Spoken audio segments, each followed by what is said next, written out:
नमस्कार, मैं हूं सत्यपाल और आप देख रहे हैं CWB हिंदी न्यूज। हरियाणा मौसम अपडेट। आज से हरियाणा और दिल्ली सहित देश के इन राज्यों में बारिश। IMD ने जारी किया अलर्ट। हरियाणा और NCR दिल्ली में शुक्रवार को अधिकतर स्थानों पर काले बादलों ने डेरा जमा लिया और अनेक स्थानों पर हल्की फुहारों से संपूर्ण इलाके में मौसम सुहावना बना हुआ है। आने वाले 2-3 दिनों तक संपूर्ण इलाके में इसी प्रकार का मौसम देखने को मिल सकता है। साथ ही हरियाणा के उत्तर पूर्वी जिलों के साथ साथ दक्षिणी जिलों और केंद्रीय जिलों में हल्की से लेकर मध्यम बारिश और कुछ एक स्थानों पर गरज चमक के साथ तेज बारिश होने की संभावना बन रही है। इस मौसम प्रणाली द्वारा पिछले 2 से 3 दिनों में बंगाल, छत्तीसगढ़, मध्य प्रदेश और उत्तर प्रदेश में जबरदस्त बारिश देखने को मिली है। वहीं अब 8 से लेकर 11 अक्टूबर के दौरान पश्चिमी उत्तर प्रदेश, पूर्वी राजस्थान, उत्तराखंड के साथ साथ उत्तर पूर्वी हरियाणा के जिलों अंबाला, यमुनानगर, कुरुक्षेत्र, करनाल, पानीपत, सोनीपत, NCR, दिल्ली, फरीदाबाद, पलवल के साथ साथ दक्षिण हरियाणा के जिलों नूंह, मेवात, रेवाड़ी, गुरुग्राम, महेंद्रगढ़, साथ ही केंद्रीय जिलों चरखी दादरी, झज्जर, रोहतक, जींद, कैथल और भिवानी में हल्की से मध्यम बारिश और कुछ एक स्थानों पर गरज चमक के साथ मूसलाधार बारिश की संभावना बन रही है। इसलिए भारतीय मौसम विज्ञान विभाग ने संपूर्ण इलाकों पर येलो और ऑरेंज अलर्ट जारी कर दिया है। इस दौरान संपूर्ण इलाके पर बादल अपना डेरा जमा लेंगे और तेज गति से हवाएं भी चलेंगी, जबकि हरियाणा के पश्चिमी हिस्से में भी आंशिक बादलवाई और कुछ एक स्थानों पर हल्की बूंदाबांदी और बिखराव वाली बारिश की गतिविधियां दर्ज की जाएंगी। अभी के अनुसार 15 अक्टूबर के बाद उत्तरी मैदानी राज्यों पंजाब, राजस्थान, हरियाणा व NCR, दिल्ली, उत्तर प्रदेश में तापमान 15 डिग्री सेल्सियस तक व उससे भी नीचे जा सकता है और संपूर्ण इलाके में गुलाबी ठंड का आगाज होगा। हरियाणा रोडवेज ने NH 152D पर चलाई और बसें। महेंद्रगढ़ सहित इन जिलों को होगा फायदा, ये रहेगा समय। हरियाणा रोडवेज के नारनौल डिपो की ओर से national highway 152D green corridor पर 2 नई बसों का संचालन शुरू किया गया है। नई समय सारणी का महेंद्रगढ़ क्षेत्र को भी लाभ मिलेगा। वहीं दादरी डिपो की ओर से नारनौल से चंडीगढ़ जाने वाली बस के समय में बदलाव किया गया है। बता दें कि नारनौल से चंडीगढ़ 152D ग्रीन कॉरिडोर पर 5 बसों का संचालन किया जा रहा है। चंडीगढ़, अंबाला, दादरी, पंचकुला व नारनौल डिपो की ओर से एक बस का 152D ग्रीन कॉरिडोर से संचालन किया जा रहा था। नारनौल डिपो की ओर से 2 नई बसों का संचालन शुरू किया गया है तथा दादरी डिपो से नारनौल से ग्रीन कॉरिडोर से चंडीगढ़ जाने वाली बस के समय में थोड़ा बदलाव किया गया है। शाम को नारनौल से 7 बजे चंडीगढ़ जाने वाली बस अब 6:30 बजे रवाना होगी। वहीं नारनौल डिपो से एक बस महेंद्रगढ़ वाया बूचावास होते हुए चंडीगढ़ जाएगी। यह बस नारनौल से 5:40 पर चलेगी, जो कि 6:20 पर महेंद्रगढ़ पहुंचेगी तथा बूचावास होते हुए चंडीगढ़ जाएगी। वहीं चंडीगढ़ से शाम 3 बजे चलकर शाम को 7:30 बजे महेंद्रगढ़ पहुंचेगी। महेंद्रगढ़, दादरी, रोहतक से चंडीगढ़ रोडवेज बस में 410 रुपए किराया लगता है तथा महेंद्रगढ़ से 152 ग्रीन कॉरिडोर से रोडवेज बस में 360 रुपए किराया लगेगा।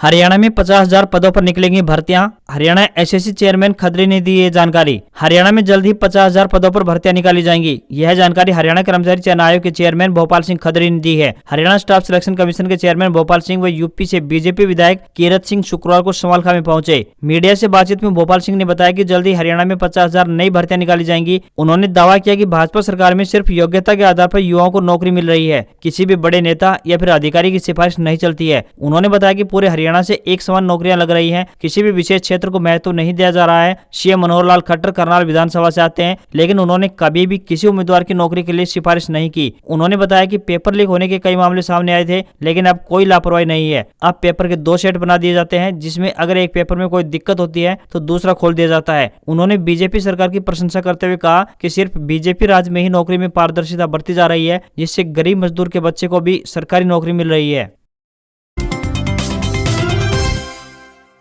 National games update. तीरंदाजी में भी हरियाणा बना चैंपियन। हॉकी के सेमीफाइनल में पहुंची लड़कियां, जानिए अब कितने मेडल मिले। गुजरात में चल रहे 36वें राष्ट्रीय खेलों में हरियाणा के खिलाड़ी उम्दा प्रदर्शन कर राज्य के नाम नई उपलब्धियां जोड़ रहे हैं। तीरंदाजी टीम ने अपना जबरदस्त प्रदर्शन करते हुए चैंपियन का खिताब जीता है। टीम ने 5 गोल्ड मेडल जीतकर ऐतिहासिक प्रदर्शन किया है। इससे पहले भी हरियाणा नेटबॉल खेल में ओवरऑल चैंपियन बन चुका है। नेशनल गेम्स में लड़कों के साथ साथ लड़कियों का पदक जीतना यह दिखाता है कि आज हरियाणा में लड़कियों का सम्मान बढ़ा है। सरकार की बेटी बचाओ बेटी पढ़ाओ पहल की बदौलत लड़कियां भी अब हर क्षेत्र में परचम लहरा रही हैं। हॉकी के पूल मैचों में लड़कियों की टीम ने लगातार जीत दर्ज कर अब सेमीफाइनल में जगह बना ली है। 9 अक्टूबर को सेमीफाइनल मुकाबला खेला जाएगा। उम्मीद है कि वे अपने विजय रथ को कायम रखते हुए फाइनल मुकाबला भी जीतकर स्वर्ण पदक पर कब्जा करने में कामयाब रहेंगी। 7 अक्टूबर शाम 5:30 बजे तक हरियाणा के खाते में 29 स्वर्ण पदक, 23 रजत और 20 कांस्य पदक है।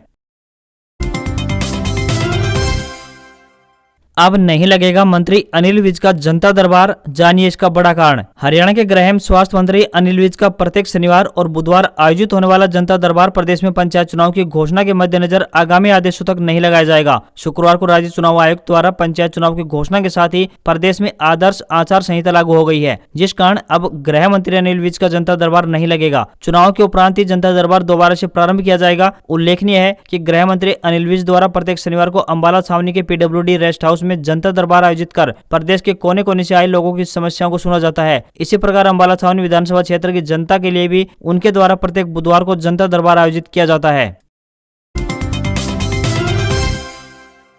अनीता यादव की घर वापसी, जजपा से निष्कासित होकर बेटे सम्राट सहित कांग्रेस में हुई शामिल। हरियाणा कांग्रेस में बम्पर ज्वाइनिंग हुई है। जजपा से निष्कासित 3 बार की विधायक और CPS रही अनीता यादव ने जजपा छोड़कर कांग्रेस का दामन थाम लिया है। अनीता यादव JJP की राष्ट्रीय सचिव थी। शुक्रवार को चंडीगढ़ में पूर्व CM चौधरी भूपेंद्र सिंह हुड्डा के आवास पर पूर्व CPS अनीता यादव व उनके बेटे सम्राट यादव पहुंचे और कांग्रेस पार्टी ज्वाइन कर घर वापसी की। इसके अलावा अटेली से JJP के उम्मीदवार रहे और अनीता यादव के बेटे सम्राट यादव ने भी कांग्रेस में आस्था जताते हुए पार्टी ज्वाइन की। दोनों ने पूर्व मुख्यमंत्री और नेता प्रतिपक्ष भूपेंद्र सिंह हुड्डा, प्रदेश अध्यक्ष उदय भान के नेतृत्व में कांग्रेस ज्वाइन की है। साडोरा और रादौर से करीब 2 दर्जन JJP, BJP और इनेलो नेताओं ने भी कांग्रेस की सदस्यता ग्रहण की। इससे उत्साहित हुड्डा ने कहा कि लगातार कांग्रेस का कुनबा बढ़ता जा रहा है। अब वाहन में तेल डलवाने से पहले दिखाना होगा यह सर्टिफिकेट। खाद्य एवं आपूर्ति नियंत्रण विभाग ने जारी किया आदेश। अगर आप भी मोटरसाइकिल, कार या फिर अन्य कोई वाहन रखते हैं जो कि पेट्रोल, CNG या फिर डीजल पर चलता है तो कृपया ध्यान दें, यह समाचार केवल आपके लिए ही है। अगर आप अपनी गाड़ी में CNG, पेट्रोल या फिर डीजल डलवाना चाहते हैं तो आपको वैध प्रदूषण नियंत्रण प्रमाण पत्र यानी PUC दिखाना होगा। अगर आपका PUC अवैध पाई गई तो आपकी गाड़ी में ईंधन नहीं डाला जाएगा। पेट्रोल पंप संचालकों को ये निर्देश जिला खाद्य एवं आपूर्ति नियंत्रण विभाग की ओर से जारी किए गए हैं। इसी विभाग के तहत प्रदेश भर में पेट्रोल पंपों का संचालन किया जाता है। सोनीपत में विभाग द्वारा जारी किए गए ये निर्देश जिले भर में स्थित सभी फ्यूल स्टेशन पर लागू होंगे। इतना ही नहीं, आदेशों को 7 अक्टूबर से जारी करते हुए तत्काल प्रभाव से लागू करने के निर्देश जारी कर दिए हैं। बताया गया है कि NCR में बढ़ते प्रदूषण के चलते ही हवा की सेहत को ठीक रखने के लिए ये आदेश जारी किए गए हैं। कैप्टन अभिमन्यु बोले, आदमपुर उपचुनाव और पंचायतों में भाजपा के पक्ष में एक तरफा माहौल। हरियाणा के पूर्व वित्त मंत्री और वरिष्ठ भारतीय जनता पार्टी नेता कैप्टन अभिमन्यु का कहना है कि कांग्रेस भारत जोड़ो यात्रा नहीं बल्कि कांग्रेस बचाओ यात्रा निकाल रही है। उन्होंने कहा कि देश धीरे धीरे कांग्रेस मुक्त होने की राह पर है। ऐसे में अस्तित्व बचाने के लिए राहुल गांधी मैदान में उतरे हैं। उन्होंने प्रदेश के अंदर होने वाले पंचायत चुनाव और आदमपुर के उपचुनाव को लेकर कहा कि भाजपा पूरी तरह से तैयार है। दोनों ही चुनाव का परिणाम भाजपा के पक्ष में रहेगा। उन्होंने आदमपुर चुनाव को लेकर दिल्ली के मुख्यमंत्री अरविंद केजरीवाल और पंजाब के CM द्वारा किए जा रहे दावों को हवाई बताया। साथ ही कहा कि यह लोग चुनाव के बाद कहीं नहीं दिखाई देंगे। अब से पहले भाजपा हाईकमान द्वारा पंजाब और उत्तर प्रदेश चुनाव में अहम जिम्मेदारी निभा चुके पूर्व वित्त मंत्री से पूछे जाने पर कहा कि चुनाव भले ही पंचायत का हो या फिर आदमपुर उपचुनाव, पार्टी हाईकमान जो भी आदेश जारी करेगी उस पर डटकर काम करेंगे। आदमपुर उपचुनाव अपडेट, पहले दिन नहीं आया कोई नामांकन, इंतजार करते रहे अधिकारी। आदमपुर उपचुनाव को लेकर शुक्रवार से नामांकन शुरू हो गई है। पहले दिन किसी प्रत्याशी ने पर्चा नहीं भरा। दिन भर DDPO एवं निर्वाचन अधिकारी SC शर्मा नामांकन के लिए अपने कार्यालय में इंतजार करते रहे। नामांकन के दौरान हर गतिविधियों पर नजर रखने के लिए चुनाव आयोग के निर्देशानुसार CCTV की व्यवस्था की गई है। उधर निर्वाचन कार्यालय से शुक्रवार को 6 लोग नामांकन फार्म लेकर गए हैं। निर्वाचन अधिकारी के अनुसार 14 अक्टूबर तक उम्मीदवार अपने नामांकन पत्र दाखिल कर सकेंगे। 15 अक्टूबर को नामांकन पत्रों की जांच के उपरांत 17 अक्टूबर तक नाम वापस लिए जा सकते हैं। विधानसभा क्षेत्र में 3 नवंबर को उपचुनाव के लिए मतदान करवाया जाएगा तथा 6 नवंबर को मतगणना होगी। उपचुनाव से संबंधित चुनाव प्रक्रिया 8 नवंबर तक संपन्न करवा ली जाएगी। आदमपुर में चुनाव लड़ने वाले प्रत्याशियों के भाग्य का फैसला 1,72,000 से अधिक मतदाता करेंगे। इनमें करीब 92,000 पुरुष तथा 80,000 महिला मतदाता हैं। निर्वाचन कार्यालय की ओर से आदमपुर में कुल 180 बूथ बनाए गए हैं।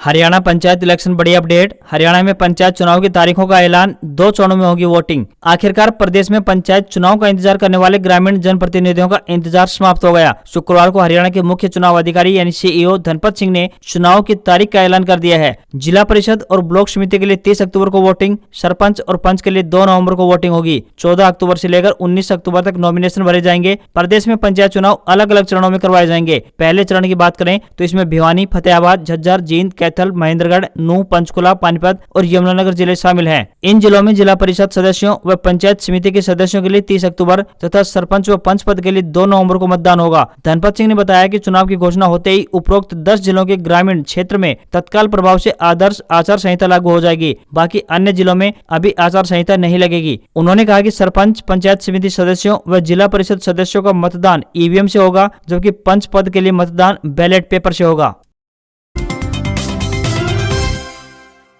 लुवास यूनिवर्सिटी में आई क्लर्क और स्टेनोटाइपिस्ट के पदों पर भर्ती। Lala Lajpat Rai University of Veterinary and Animal Science द्वारा विभिन्न पदों पर भर्ती के लिए आवेदन मांगे गए हैं। आपको बता दें कि यह भर्तियां डेपुटेशन आधार पर की जाएंगी। इच्छुक उम्मीदवार इन पदों के लिए ऑफलाइन माध्यम से आवेदन कर सकते हैं। आवेदन करने की अंतिम तिथि की बात करें तो 31 अक्टूबर 2022 तय की गई है। इन पदों के लिए शैक्षणिक योग्यता की बात करें तो लुवास यूनिवर्सिटी हिसार के अनुसार होनी चाहिए। इन पदों के लिए आपको ऑफलाइन आवेदन भेजने होंगे। अधिक जानकारी के लिए ऑफिशियल नोटिफिकेशन देख सकते हैं।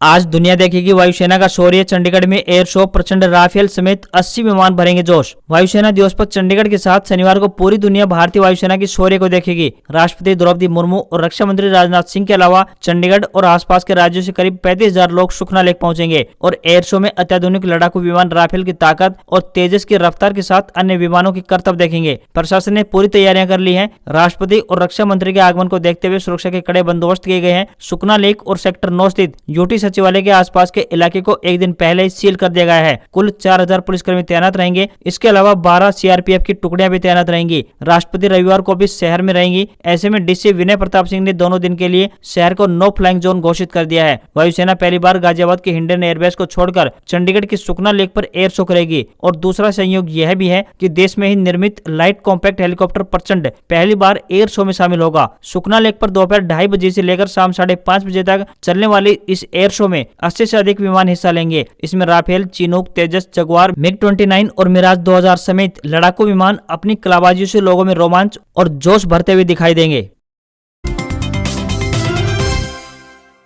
पुतिन जेलेंस्की G20 के मंच पर एक साथ होंगे। इंडोनेशिया के बाली में 15 से 16 नवंबर को समिट। मोदी, बाइडेन भी शामिल हो सकते हैं। रूस के प्रेसिडेंट व्लादिमीर पुतिन और यूक्रेन के राष्ट्रपति वोलोदिमीर जेलेंस्की अगले महीने G20 समिट के दौरान एक मंच पर होंगे। यह समिट इंडोनेशिया के बाली में 15 और 16 नवंबर को होगी। फरवरी में रूस यूक्रेन जंग शुरू होने के बाद यह पहला मौका होगा जब दोनों देशों के राष्ट्राध्यक्ष एक साथ और एक मंच पर होंगे। अमेरिकी राष्ट्रपति जो बाइडेन भी G20 के बाली समिट में शिरकत करेंगे। माना जा रहा है कि भारत के प्रधानमंत्री श्री नरेंद्र मोदी भी यहाँ पहुंचेंगे। इसकी संभावना इसलिए भी है क्योंकि अगली G20 समिट 2023 में भारत में ही होनी है। यूनाइटेड अरब अमीरात की वेबसाइट द नेशनल ने शुक्रवार को स्पेशल रिपोर्ट पब्लिश की। इसमें यूएई में इंडोनेशियाई एम्बेसडर हुसैन बागिस के हवाले से बताया गया कि पुतिन और जेलेंस्की G20 समिट में शिरकत करेंगे।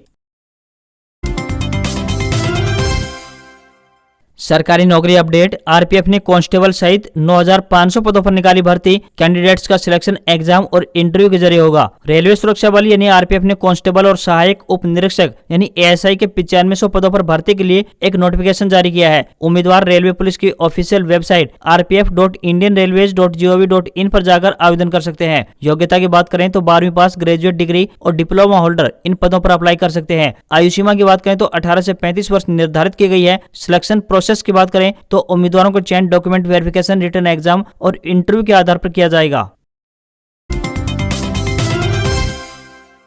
गिरावट में बंद हुआ शेयर बाजार। सेंसेक्स 30 अंक गिरकर 58,191 पर बंद। निफ्टी 15 अंक टूटा। बैंक और ऑटो के शेयर्स गिरे। भारतीय शेयर बाजार आखिरी कारोबारी दिन गिरावट में बंद हुआ। सेंसेक्स 30 अंक गिरकर 58,191 पर बंद हुआ। निफ्टी 15 अंकों की गिरावट के साथ 17,316 के स्तर पर पहुंच गया। सेंसेक्स के 30 में से 18 शेयरों में गिरावट दर्ज की गई। वहीं सिर्फ 12 शेयरों में तेजी दिखाई दी। एनएससी के 11 सेक्टोरल इंडेक्स में से 8 में गिरावट रही। सिर्फ 3 सेक्टर मीडिया, प्राइवेट बैंक और रियल्टी में मामूली तेजी दिखाई दी। इसके अलावा bank, auto metal, financial services, IT, PSU bank, FMCG और फार्मा सेक्टर में गिरावट दर्ज की गई। उधर सराफा बाजार की बात करें तो सोने में गिरावट और चांदी में तेजी दिखाई दी है। 24 कैरेट सोना 51,765 रुपए प्रति 10 ग्राम पर बंद हुआ। चांदी की बात करें तो ये 60,848 रुपए प्रति किलोग्राम पर पहुंच गई है। रुपया डॉलर के मुकाबले 15 पैसे कमजोर होकर 82 रुपए 32 पैसे के स्तर पर पहुंच गया है। आज खबरों बस इतना ही। देखते रहिए CWB हिंदी न्यूज। नमस्कार।